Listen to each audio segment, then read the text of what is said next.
Assalamualaikum warahmatullahi wabarakatuh.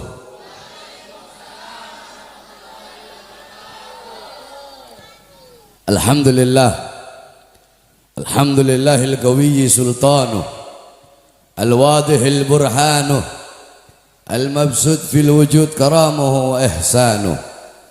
Allahumma salli wa sallim wa barik wa karrim wa azim ala nuril anwar wa sirril asrar wa tiryakil akhyar wa miftahi babil yasar sayyidina wa maulana Muhammadinil Mukhtar wa alihil athhar wa ashabihil akhyar adada ni'amillahi wa ifdalih, amma ba'd. Yang saya cintai, yang saya muliakan, segenap para alim ulama, para habaib, para kiai, para asatid, para sesepuh, para tokoh masyarakat, segenap aparat pemerintah, wabil khusus guru kita yang mulia yang selalu membimbing kita, Al-Habib Abdullah Al-Haddad, mudah-mudahan Allah panjangkan umur beliau, Allah sehatkan jasmani dan ruhani beliau, Allah perkuat langkahan kaki beliau di dalam berdakwah dan berjuang di jalan Allah Subhanahu wa taala, beserta seluruh para habaib, segenap panitia, beserta seluruh hadirin hadirat, bapak-bapak, ibu-ibu, khususnya para pemuda-pemudi umat baginda Nabi besar Muhammad yang selalu dimuliakan oleh Allah Subhanahu wa taala. Saudara-saudara sekalian yang dimuliakan oleh Allah, ini bulan adalah bulan Rajab, tetapi di negara kesatuan Republik Indonesia yang kita cintai ini, Maulid Nabi besar Muhammad, peringatan Maulid Nabi besar Muhammad, walaupun telah lewat bulan Rabiul Awal, tetap diadakan acara-acara Maulid baginda Nabi besar Muhammad sallallahu alaihi wasallam.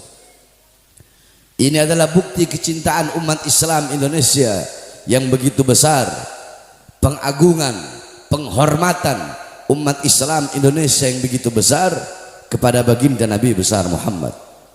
Jikalau di negara-negara lain mungkin mereka merayakan Maulid hanya bulan Rabiul Awal saja, tetapi di negara kita tercinta, Maulid nggak kenal bulan, nggak kenal tempat, dimanapun, di desa-desa, di kampung-kampung, di lorong-lorong kecil, di gang-gang kecil, di jalan-jalan besar, di stadion-stadion, di masjid-masjid, musola-musola, di surau-surau, dimanapun diadakan peringatan Maulid Nabi besar Muhammad sallallahu alaihi wasallam.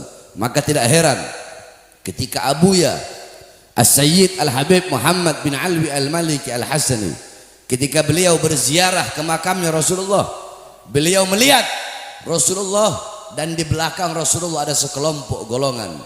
Abuya bertanya, ya Rasulullah, siapa kelompok di belakangmu itu ya Rasulullah?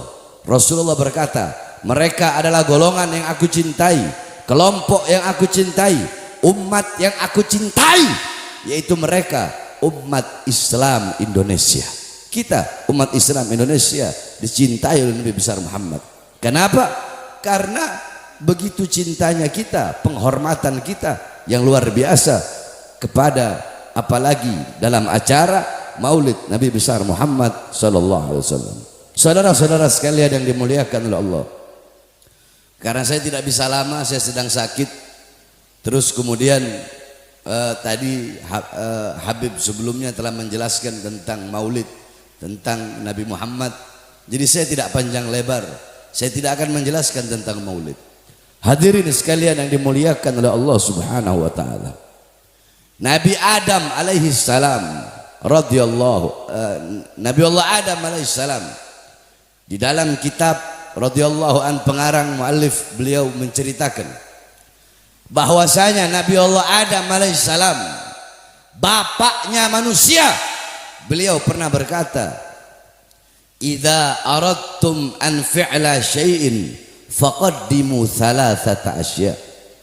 Wahai manusia, wahai anak cucuku, jikalau kalian hendak melakukan hal apapun, perbuatan apapun, mau melakukan hal apapun, perbuatan apapun, sebelum melakukan hal itu, sebelum melakukan perkara itu, sebelum melakukan perbuatan itu, hendaklah dahulukan 3 perkara. Salah satu dari 3 perkara tersebut, istasyirul akhyar, bermusyawarahlah dengan orang-orang soleh, minta pendapat para ulama, minta nasihat para ulama, minta nasihat orang-orang soleh di dalam melakukan hal apapun. Ini adalah wasiat yang diwasiatkan oleh Nabi Allah Adam alaihissalam. Karena apa? Karena kata beliau, andaikan dulu ketika memakan buah khuldi aku meminta nasihat dari para malaikat, maka malaikat pasti akan memberikan nasihat kepadaku. Wahai Adam, Allah melarangmu untuk mendekati pohon tersebut. Mendekati saja dilarang, apalagi memakan. Sayangnya dulu aku tidak minta nasihat malaikat sehingga aku Allah keluarkan dari sorga. Ini pelajaran yang sangat berharga, bahwasanya kita sebagai anak cucu Nabi Adam, kita sebagai manusia, Nabi Adam udah wasiatkan kalau mau melakukan hal apapun harus minta nasihat orang soleh, minta nasihat mereka, minta pendapat mereka. Bapak-bapak, ibu-ibu punya anak, baru punya anak baru lahir, minta nama, minta kepada para ulama, datang kepada ustadz, para kiai, para habaib.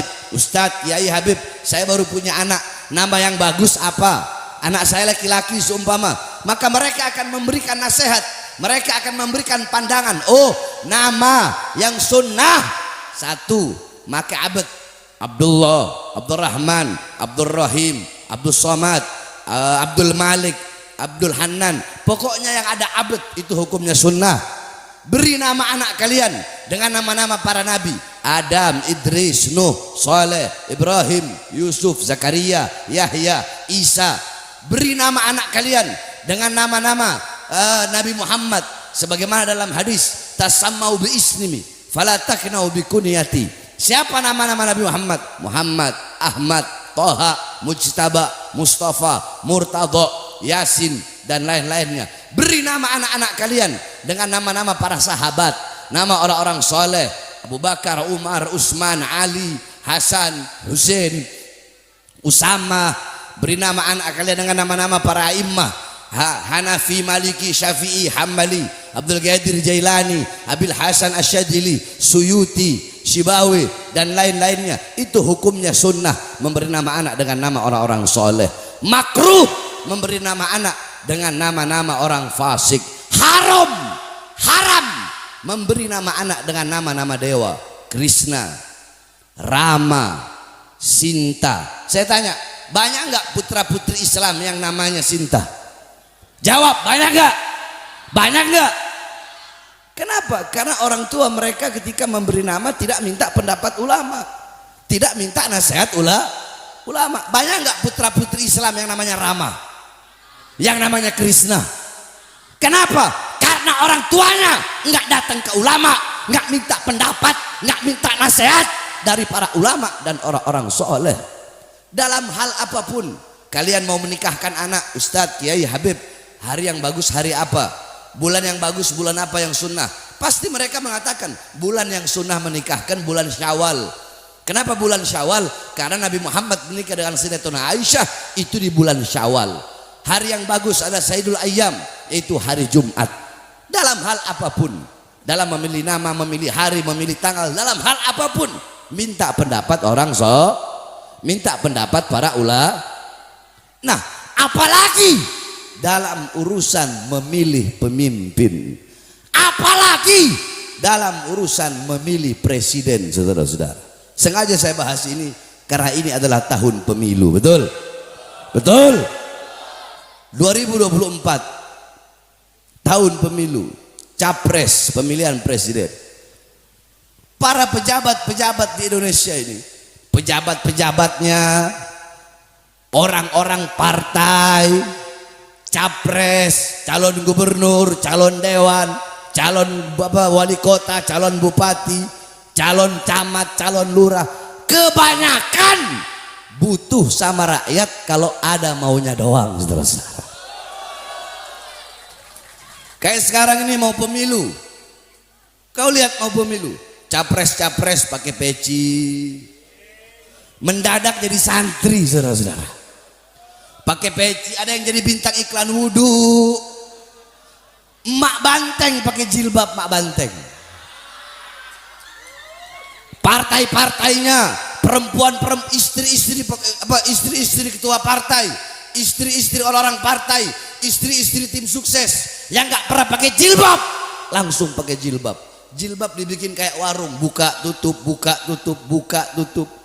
Nah, saudara-saudara sekalian, di dalam memilih pemimpin kita juga harus minta pendapat harus minta nasihat Nah, tapi minta nasihat dari ulama yang lurus, minta nasihat dari ulama yang istiqomah. Sebab kenapa? Sebab zaman sekarang banyak ulama-ulama anjing, saudara-saudara. Tahu ulama anjing? Bahkan bukan anjing, lebih anjing dari anjing. Anjing masih lebih mulia dari ulama-ulama tersebut. Kamu tahu, anjing kalau kau beri makan itu anjing setia nggak sama kamu? Jawab yang keras, setia nggak? Kau kasih makan anjing, itu anjing setia nggak? Suatu saat nanti engkau tidak ada makanan, itu anjing bakal carikan engkau makanan. Itu kesetiaan seekor anjing. Nah, ini ulama, Allah kasih anugerah, Allah kasih ilmu. Tetapi anugerah, tetapi ilmu yang Allah berikan, mereka pakai untuk apa? Mereka dekat dengan penguasa, dekat dengan pejabat, dekat dengan aparat, bukan yang ngasih nasihat, tetapi alimun alladzi yaj'alu ilmahu tabi'an li ra'yil muluk. Mereka para ulama, para ustadz, para kiai, para habib yang menjadikan ilmunya untuk mengikuti kemauan para penguasa. Penguasa mau yang halal jadi haram, mereka cari-cari dalil bagaimana caranya yang halal bisa menjadi haram. Penguasa mau yang haram jadi halal, mereka cari-cari dalil untuk yang haram tersebut menjadi halal. Ini ulama bukan anjing, tapi lebih anjing dari anjing. Kenapa? Karena ini ulama telah mengkhianati Allah Subhanahu wa taala. Khianat gak sama Allah? Khianat gak sama Allah? Khianat gak sama Rasulullah? Nah, yang saya maksudkan, jangan minta pendapat dari ulama-ulama yang seperti ini, tapi minta pendapat dari ulama-ulama yang lurus, ulama-ulama yang istiqomah. Minta pendapat beliau-beliau, siapa yang harus kami pilih untuk Capres 2024? Siapa kira-kira pemimpin yang baik? Siapa kira-kira pemimpin yang bisa membawa rakyatnya, bisa membawa bangsanya menuju kemakmuran, menuju kesejahteraan? Minta pendapat ulama. Nah, di saat ini ulama terbagi menjadi dua. Terbagi menjadi berapa? Yang satu ada ulama yang mengorbankan hartanya. Dia korbankan, mereka para ulama ini mengorbankan hartanya, mengorbankan tenaganya, mengorbankan pikirannya. Mereka keliling ke sana kemari untuk apa? Untuk memenangkan capres pilihan mereka, yaitu yang dipilih dalam hasil ijtima ulama, saudara-saudara. Mereka yang keluarkan uang buat ini capres, bukan capres yang mengeluarkan uang untuk ulama. Ini yang pertama, yang ke satu. Nah, yang kedua, ada ulama-ulama, para ustadz, para kiai, para habib yang di mana capres yang ngasih dia uang. Ini, tolong kau ke sana, ke sana, ke sana, ke sana. Tolong kau punya umat, suruh pilih aku. Dia yang dikasih uang, saudara-saudara. Kalau yang pertama tadi enggak. Ulama yang pertama, ulama yang lurus, mereka yang keluarkan uang untuk memenangkan capres tersebut. Saya tanya, kira-kira masyarakat yang ada di sini mau ikut ulama yang mana? Yang satu tadi atau yang dua? Jawab yang keras, mau ikut ulama yang mana? Ulama yang mana? Kurang keras yang mana? Saudara-saudara, kemarin telah digelar hasil ijtima ulama. Digelar ijtima ulama, berkumpul para ulama se-Indonesia, ulama yang lurus. Mereka mengeluarkan uang sendiri, datang ke Jakarta, beli tiket sendiri, hotel bayar sendiri, makan bayar sendiri.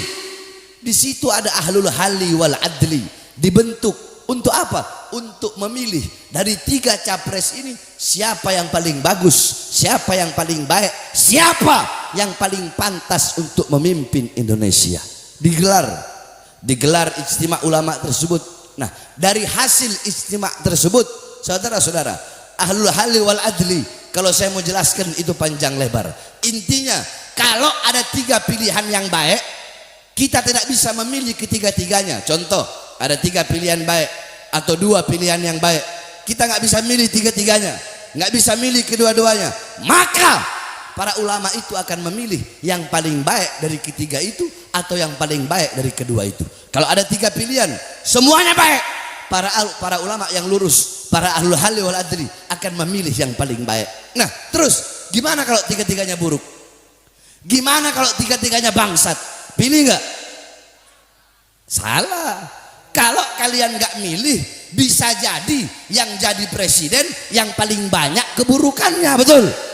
Yang paling banyak kebangsatannya, betul? Jadi para ulama-ulama, beliau-beliau telah faham tentang itu. Kalau tiga-tiganya anggap buruk, tiga-tiganya bangsat, tiga-tiganya bejat, maka para ulama tetap memilih. Siapa yang dipilih?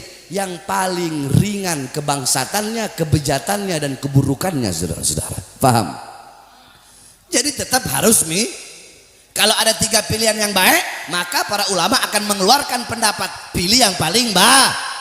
Kalau tiga-tiganya buruk, tetap juga harus pilih yang paling ringan keburukannya. Nah, dari kemarin sehingga kemarin dikeluarkanlah keputusan bahwasanya para ulama telah memutuskan melalui musyawarah, melalui pemikiran, melalui melihat sebab akibat, melihat segala macam dari 3 capres tersebut, sehingga keluarlah nama pilihan dari hasil ijtima ulama. Siapa? Anies Baswedan dan Muhaimin Iskandar, saudara-saudara. Saudara-saudara sekalian yang dimuliakan oleh Allah Subhanahu wa taala. Saya Bahar bin Smith dari 6 bulan yang lalu, dari ijtima ulama belum digelar, saya telah keliling Indonesia. Untuk apa? Untuk menyerukan kepada umat, untuk menyerukan kepada masyarakat untuk memilih presiden siapapun yang keluar dari hasil ijtima ulama. Kalian bayangkan, kalau satu malam saya ceramah ambil 7 tempat atau ambillah 5 tempat. Satu tempat biasanya kalau daerah-daerah besar, apa daerah Jawa Barat, Banten sana, saya ceramah itu paling sedikit yang hadir 10.000 orang. Ambil 10.000 kali 50.000, 50.000 kali 6 bulan, belum sama bulan ini, kali 6 bulan kemarin, itu sudah 7.800.000 suara saya hadiahkan untuk Anies, saudara-saudara. Nah, kami para ulama-ulama yang lurus, kami akan sekuat tenaga untuk memenangkan engkau, wahai Anies. Insya Allah engkau menang, diberikan kemenangan oleh Allah.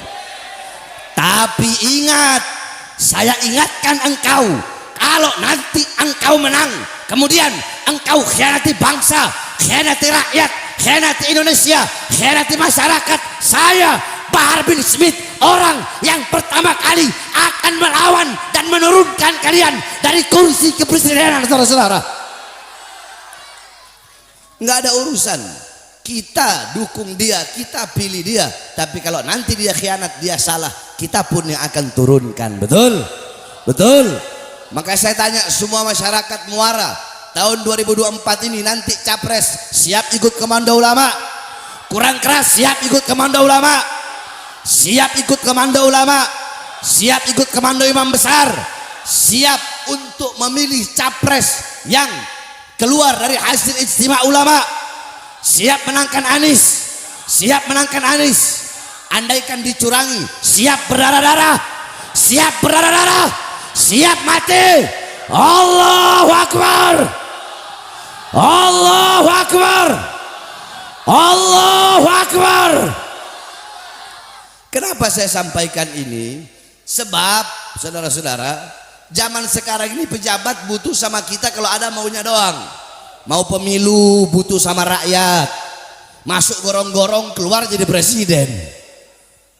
Pergi ke pasar ikan, keluar dari pasar ikan tahu-tahu jadi presiden. Mukanya boleh polos, otaknya otak iblis, saudara-saudara. Saya berjanji tidak bakal mati saya sebagai presiden.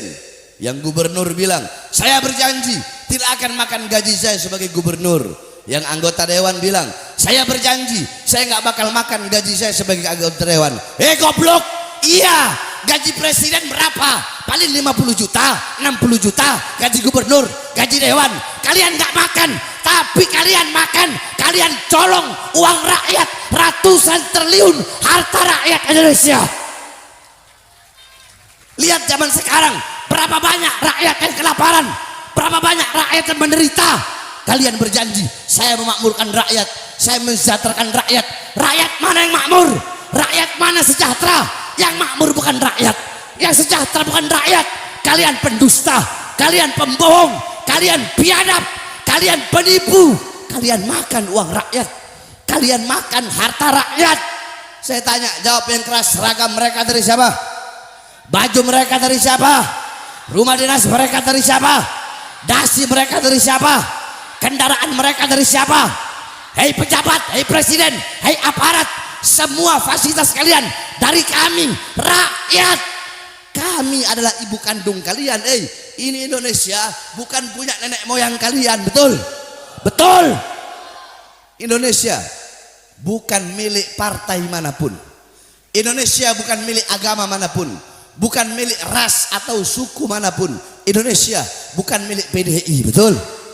Bukan milik PKS, bukan milik Demokrat, bukan milik Gerindra, bukan milik PKB, bukan milik P3, bukan milik PAN, bukan milik Hanura, bukan milik partai manapun, bukan milik pejabat manapun, bukan milik Panglima TNI, bukan milik Kapolri, bukan milik Presiden. Tapi Indonesia milik kita bersama, bangsa dan rakyat Indonesia, saudara-saudara. Makanya kalian para pejabat, para aparat, kalian jangan sombong dengan pangkat dan jabatan, betul? Betul. Melakukan rakyat seenak-enaknya, nodongin senjata ke masyarakat lemah, kan goblok namanya. Senjata dibeli dari uang rakyat, tapi ditodongkan ke masyarakat lemah, ke masyarakat yang nggak berdaya. Kalau kalian mau todongkan senjata ke OPM sana, bukan kepada rakyat kecil. Rakyat kecil kalian injak-injak. Jangan macam-macam dengan rakyat, betul? Makanya masyarakat yang ada di sini tidak boleh takut lawan kezaliman, lawan ketidakadilan. Kalau ada pejabat kurang ajar, pejabat biadab, hajar mereka. Jangan biarkan. Tidak ada tempat di Indonesia bagi orang-orang yang ingin mengkhianati rakyat, saudara-saudara. Makanya jangan heran kenapa saya keluar masuk penjara. Karena yang saya sampaikan kebenaran, yang saya sampaikan suara-suara keadilan, yang saya sampaikan suara rakyat, harapan rakyat. Yang saya bela kebenaran, yang saya lawan kezaliman, yang saya lawan kebijakan-kebijakan pemerintah yang merugikan rakyat. Coba kau lihat, berapa banyak di Indonesia pengangguran? Banyak gak? Banyak gak?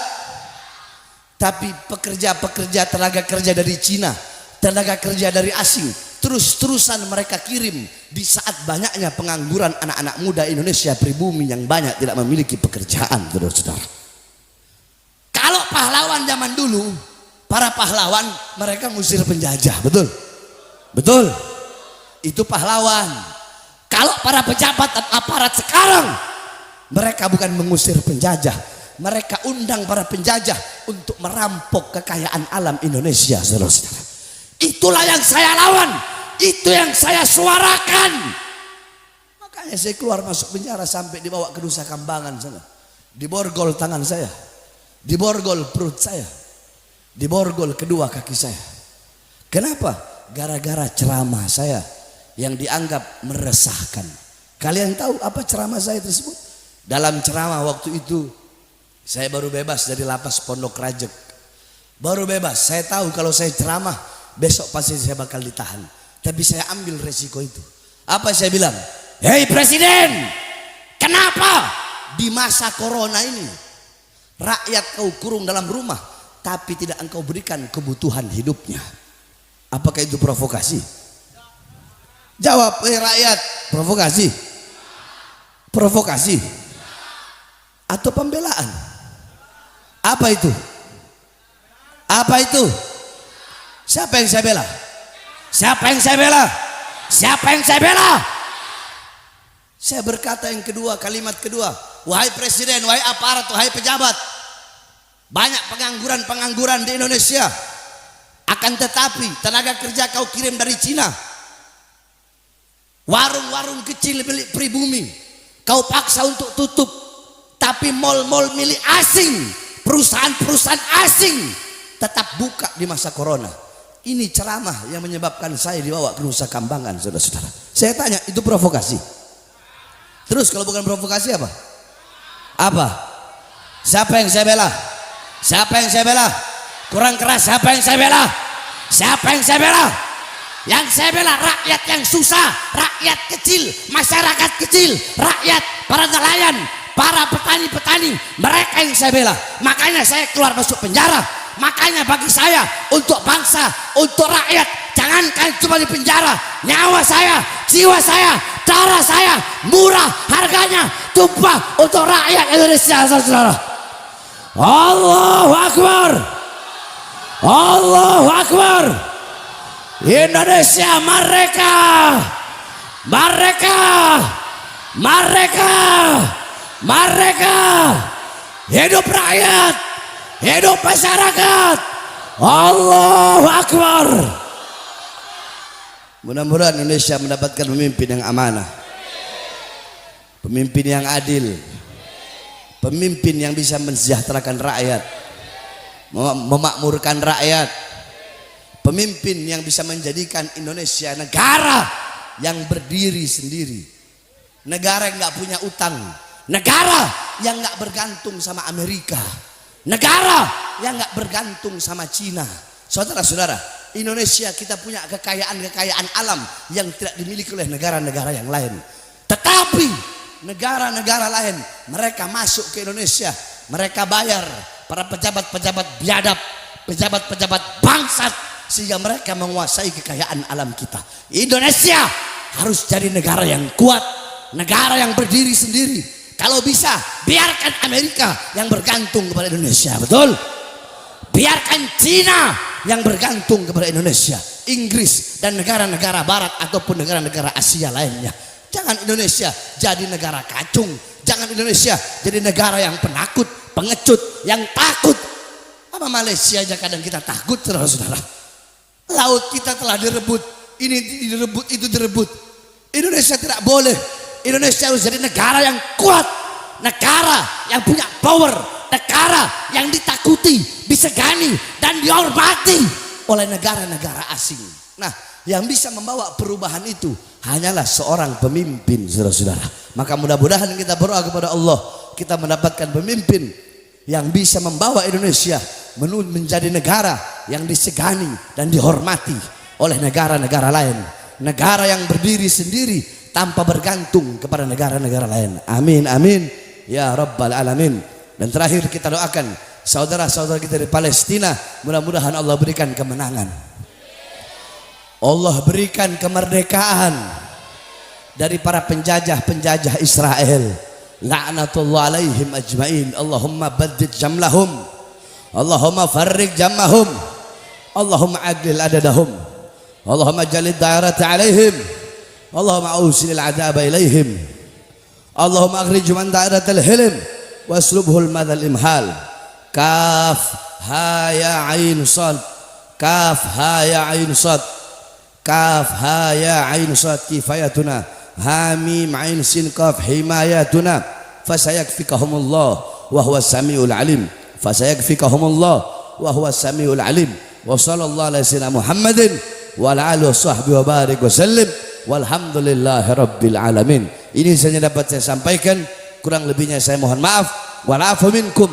Wassalamualaikum warahmatullahi wabarakatuh.